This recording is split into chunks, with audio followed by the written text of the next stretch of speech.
What's up, guys? Welcome back. Today's video, we're not here to talk about this 69 Cougar with a big block in it.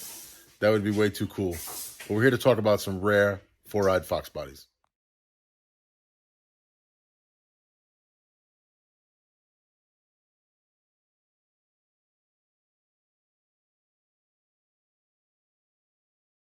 We're in New Hampshire today, my buddy Tony's house. Now, I had mentioned Tony in a previous video. Tony's pretty much the guy that raised me and showed me how to work on cars. I didn't even know how to put a spark plug in when I first met him. And then my career built from that. And, I kind of owe it all to him. He's behind me now getting the car ready to take a little street drive. But he has two Foxbody cars that, I've had my hands in over the years and have had something to do with. But they're really great cars and they need to be shown on the channel, I figured. And also, I think Tony's at a point now where he's looking to get some other things going. So I wanted to maybe showcase him. If anybody's interested in him, they can see the work that was done to him and they can get some more information from Tony. I will have his email down below in the description. I want to talk to Tony for a little bit and then I want to talk about these cars. So we're going to get into it now. Many, many years of putting up with my shit, but now I know what I know because of him. So when you met me a long, long time ago in 1999 or 2000, I was a young kid who was into fox bodies but didn't know anything about them. And for some reason, you decided to show me the ropes. Why? Because you really wanted to know. You just wanted to know and hung around the garage so much.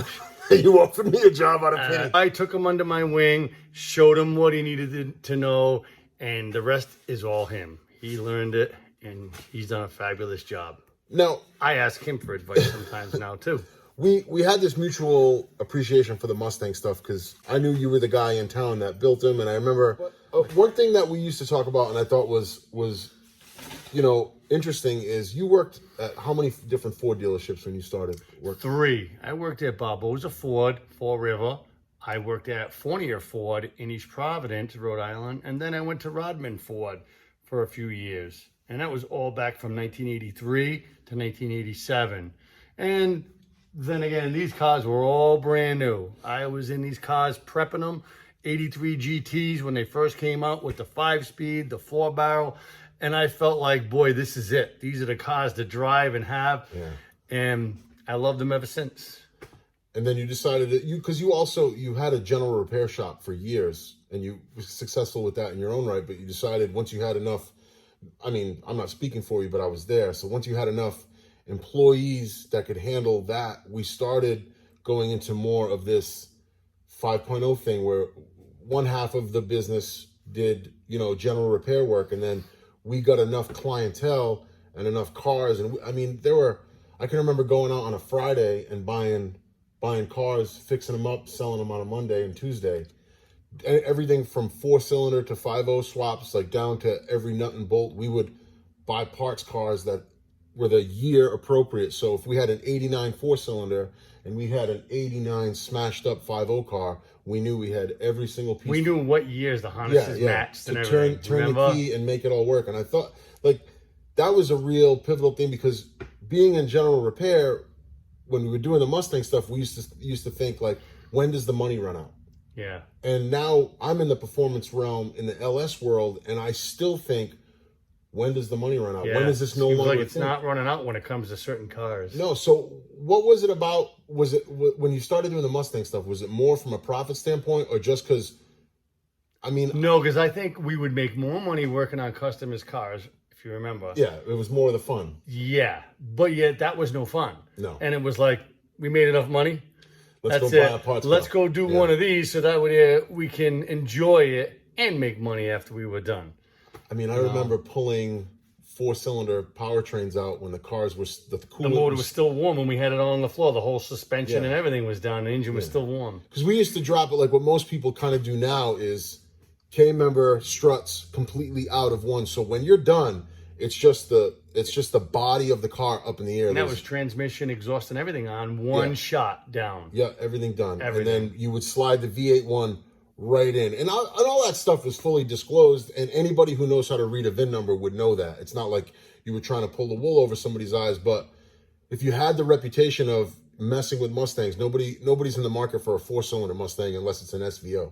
A lot of people like that you could register it and insure it under a 4-cylinder, but you had a V8 in the car. Yeah. So there were a lot of people that thought that was the greatest thing. You know, I could pay cheaper insurance because nobody knows I have a V8. And then there was a time there where we started getting into the modular stuff because that was like the new wave. And we even took on a couple of modular swaps that worked out really well. That's where I got my start, is doing all this. We had harnesses hanging everywhere. I still have some of the parts left over from all the years. And outside, I still have some stuff that I don't know what to do with. Yeah, because you came up to retire at your home in Laconia, New Hampshire. So you retired up here now, and you still, obviously, as we're going to show, he still messes with the Mustangs and still builds them. He's got that beautiful Cougar over there that we'll probably talk about on a future episode. But that was your first car. Your first car, much like my first car. Actually, funny story, the guy who got my first 84 Capri for me was this guy. And that was it. That was what started it all. I just remember that like it was yesterday. Let him borrow the money so that you have to keep working. It's all come back full circle. But the first car we're going to get into is an 81, an 81 Coupe. Now, it's more of a resto mod car. It's not factory, because factory trim, it was a 6-cylinder. Yes, a straight 6. Straight 6. So factory trim was a 6-cylinder with red interior. Not really desirable for the for the 4-eyed Foxbody guys. A straight 6 with red interior and that odd front bumper. But with enough years of collecting parts, you can modify and make that car into what you want. But the one special feature about this car, we're going to get into it right now, and you can see it behind me right there. It's a factory T-top car. Now, for you 4-eyed Foxbody fans, you'll know that the amount of factory T-top notchbacks that were made were very, very seldom, very rare, and very few. There's actually not a recorded amount of number made for the factory T-top cars, but this is 100% in fact one. There is a photo somewhere in this video of the buck tag and the door tag proving it all, and it is just an immaculate car. So now that you're behind me, give me a little bit of rundown on the body stuff that you changed first. You went with a pace car nose, hood, and bumper cover and air dam. That was the first thing right there, was just making the car look a little bit better. Yeah. Which was the headlights, the bumper cover, the air dam, and the scoop from the pace car on the front end. So that changed the look right there. Yeah, it made it look mean, and it does make it look mean. Yes, it really does. And then the car already had air conditioning, power windows, and power locks, which was a plus for the car. Yeah. And then we went right through it with a fuel injected, it's like an 89 engine in it. Yep. T5. T5. Dual exhaust. Yeah, and you can see in the video up that, the shorty headers. It's got an H-pipe, Flowmaster catback. The suspension is all gone through. Tubular K-member, coilover shocks, A-arms. Everything has been done. The car is, as far as mods, it's been outfitted. It's got a set of 373 gears. 373 gears in it, subframe connectors. It's got the 98 Mustang axles and rear disc brakes in it. Yep, 5-lug conversion all around. 5-lug conversion. It's got 02 Mustang front spindles, rotors, brakes, calipers. So it's got dual piston front calipers in it. It's just a killer car, and it's a factory T-top coupe. I mean, and then I finally put the interior from a pace car, the seats and the back seats from a pace car in there. They're a little faded, but I put a brand new set in my other car, which is a pace car. So I took the old set out and put them in here. And most of the interior is black now. A few things I had to dye black, but it's the best I could do. And it's just one of those things. I mean, it does match the vibe, too, with the white. You couldn't have found a better seat to fit. Yeah, the red didn't seem to do too well. But, I mean, the options, too, right? Power locks, and the AC, air conditioning. Now you get a V8 5-speed dual exhaust. The car is fully built. So you can say, yeah, well, you didn't keep it original. And, an original T-top car would have been better in original form. But for who? Who was going to enjoy the straight 6 with red interior cruising around? Yeah. I just think it looks amazing. Bullet wheels on there with some big, meaty tires.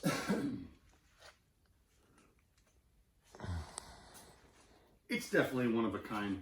If Ford made this car, it would have been a hot car. Oh, I mean, the factory T-top, Yeah. It's just on the coupe. It's killer. So we should mention that though this is a factory T-top car, we have, before I showed up, but in the past, we've also made non-T-top cars T-top. So what kind of work goes into making that roof basically fit into there and hope, you know, measure twice, cut once? I mean, I know there's a lot of rivets, and I don't want to speak for you because I know the amount of work. You did them with me too. Yeah, I know the amount of work that goes into it, but it's really just a matter of numbers. It all started because back in the 80s, of course, when I worked at the dealer, we had a lot of water leaks on these cars. That's why Ford stopped making them, because American Sunroof Company put them in, and they did really good at the beginning. 81, they did a fine job. 82, they were doing good. By the time they got to 84, 85, 86, they were trying to produce them so fast that they were cutting the roofs and just missing by a little bit, and then the rivets wouldn't catch and they would leak. So I didn't even know that. Is that they were just trying to pump them out faster? They got water leaks in the car. The back floors would get wet. So too many warranties were coming back to Ford. So that's why Ford finally said enough is enough, and they stopped doing it in 87. Was like the last one. Early 88 maybe was the last one that they did. And me being working for Ford and having to get into some of this stuff, I saw how they put them in. And they were just riveted in. They cut the roof like a Targa top. They put those in, riveted it all. Everything is hidden by moldings. They took convertible doors and they put a taller glass in there, modified a few things here and there, some extra rubbers that go over. Done. That's how they made them. And I figured one day I could do the same thing. I could take them out of a car and do it. And I did 3 times. That it was an orange. That was the first one, orange 83. And then what was the reason for cutting the roof? Didn't the roof have a dip in it, or there was something? That roof was dented. Okay. That's right. That's why we did that one, because the roof was dented. You didn't do that one to me. No, I didn't. That's right when You remember it, though. Yeah. Yes, that was the first one I did. But I remember, too, an issue of the roof, the frame, the T-top frame, and we'll show that later, the actual frame, like the skeleton of it. It wouldn't fit in until you put the car up on the lift. Yeah, the way to do it is you have to cut the roof out. You measure the front, you measure the rear, tape it off, cut it right across, open the doors, put your lift in the center of the car and just lift it a tiny bit. You don't even have to come off the ground at all. Just take the weight off of it, and it opens up enough that that brace goes right in there. When you let it back down, it sandwiches itself right back in, and then there you go. As long as you didn't cut too much, you start right there, putting all your rivets back in, and then that holds the car right there. Yeah, because that orange car didn't leak. And I guess the frame is actually boss at that point, because you have the roof split. So if that frame is sitting in and it's touching and there's metal overlapping where you can rivet it, I guess. If it's right, it shouldn't leak. But even if it's right, even the best of these cars, when you spray water at the side, they leak. They still drip a little bit. Yeah. It's almost impossible for a T-top car to not leak unless everything is brand new, rubbers, moldings, everything. Yeah. Or if you spray it, it's going to leak a little bit. But these cars don't go out in the rain. Most people know how to wash them, spray downward. You don't worry. They never leak at the top. You know? Yeah. It's just, so, I mean, it's just the way they are. It's like a convertible. How many convertibles can you spray the water? You can't go through a car wash with a convertible Mustang either. The water's going to come in somewhere no matter what. You just can't. And then you found this car up here? Up here in New Hampshire. It drove by. Saw it more than once drive by. Happened to be looking, and I saw it advertised for reasonable money. And I went, and a girl owned it. She was driving it, and her father was in the driveway, and I went, and he didn't know I really wanted it as bad as I did, but I gave him the money and drove it away, and that was it. 99,000 miles were on the car. For a New England car, too, and you saw the pictures underneath it. I'm not making it up. The car's not rotted. No, there's no rot on the floors of this car and everything. Just a little bit of surface rust is all it ever had. Cleaned it up, gave it a little paint, done. And that's it. The car's got all the original panels. Everything on this car. Oh, really? Even the hood, is original panel. That's just the car hood over it and the bumper cover I changed. Oh, so that's the original hood of the car, just the pace car hood scoop. Yeah, I put just the car hood on that. Oh, so that's all I did. The panels of the car original. Yeah, trunk lid and all? Trunk lid and all. Wow. Yeah, doors, trunk lid, fenders, all the original stuff. The rear bumper cover, never even been off. Wow. All the pins are still in it. I only changed the front because I wanted to make the car look nice. I wasn't too much for that 81 style either. Being a car so rare, I have to ask, because I do ask you all the time, why start consider letting it go now? Because how many T-top coupes original are you going to come across? I'll never come across another one. I doubt it very much. You know, I mean, if one came my way, I'd probably buy it. But I look now and then. I don't see any for sale. I've never seen another one driving around.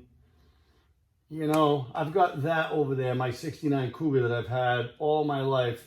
I just don't have time to drive my other pace car, this one, that.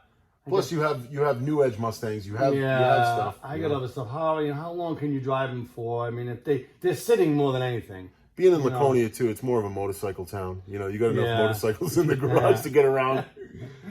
So, you know, I'm not going to talk about money. You guys know what the car has, what it's capable of, and all the mods done to it.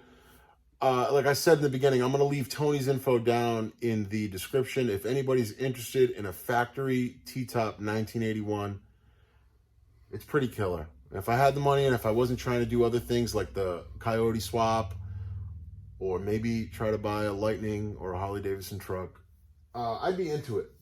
And it's not a show car, but it could be a show car.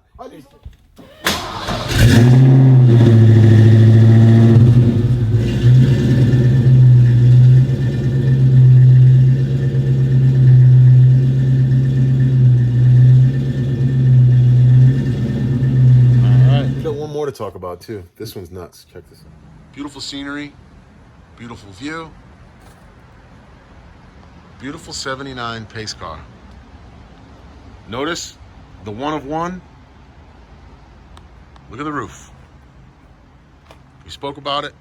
Now we're going to speak about it. 4.6 dual overhead cam, supercharged Cobra motor from an actual Cobra, not just 98 Cobra. Yep. We got the car smashed up.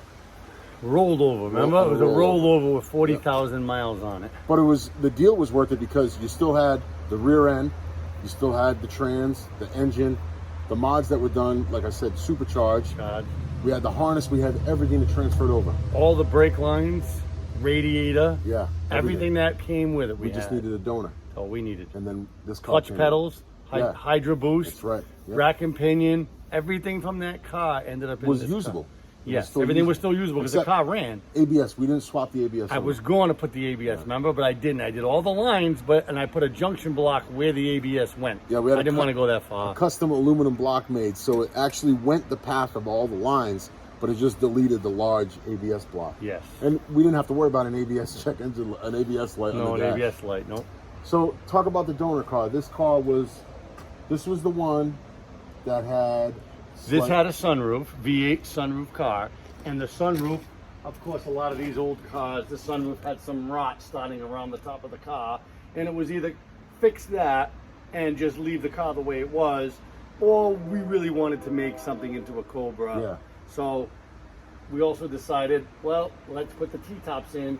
And if you cut that right out, you cut the sunroof, the rot and everything out. All the problem areas removed. Put the brakes right in there, cut the doors to make them just like convertible doors, and put the rubber, put the glass in the doors, and put it all together.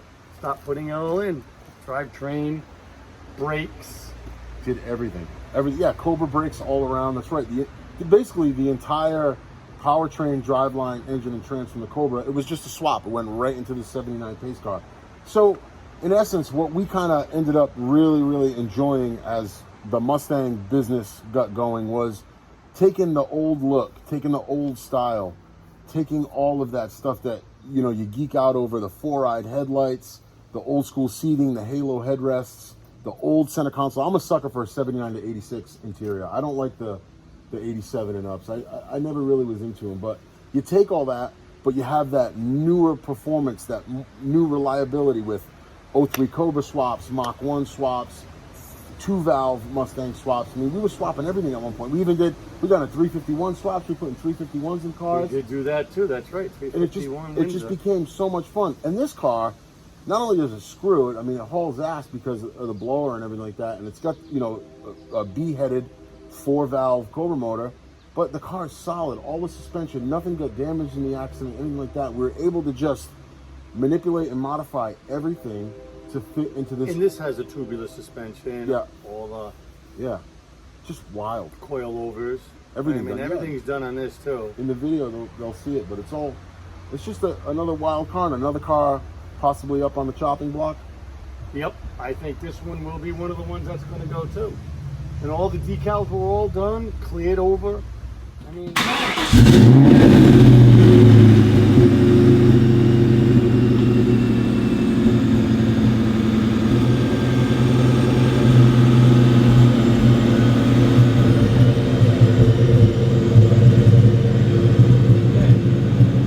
So the 79 pace car was painted, original decal package purchased. Yep. We got a new old stock decal package, didn't we?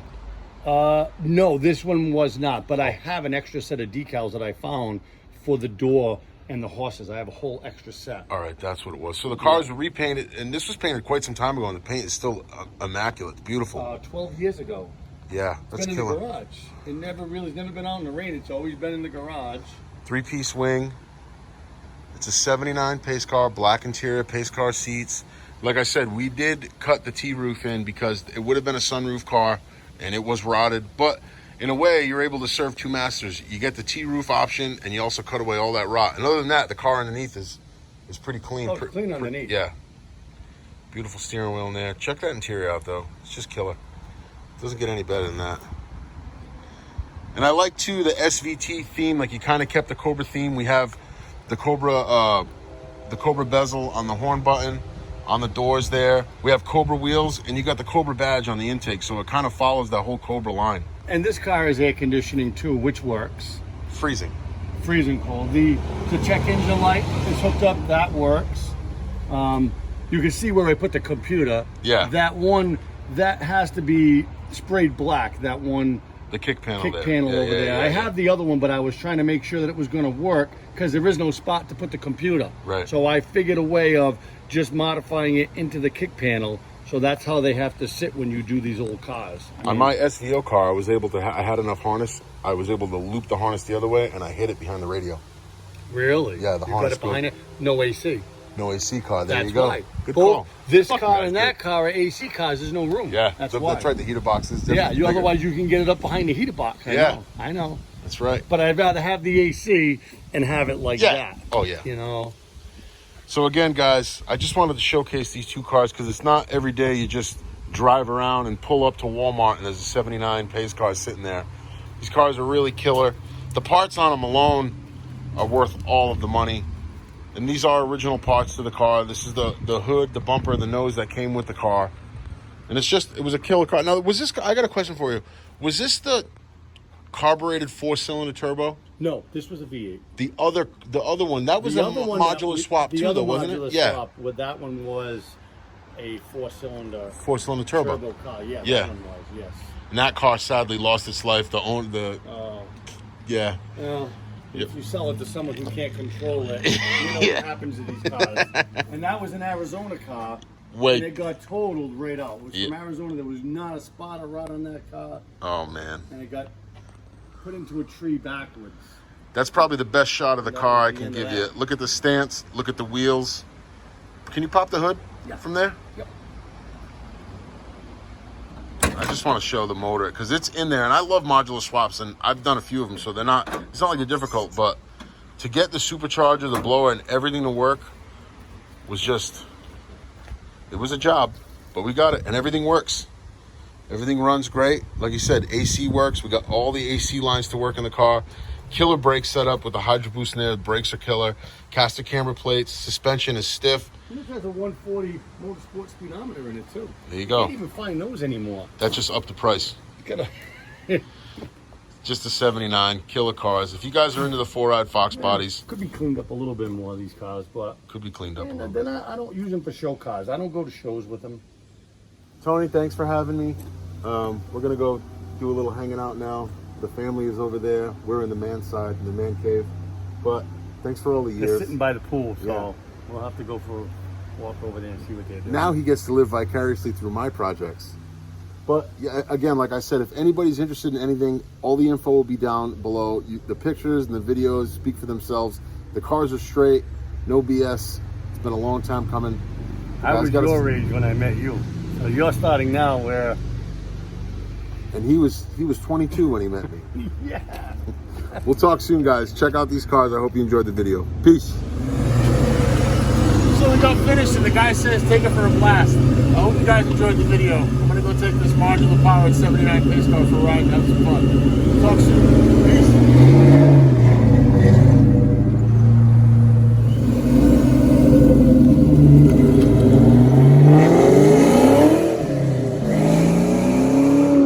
T-top's off and the AC on, right? Nice day, yeah.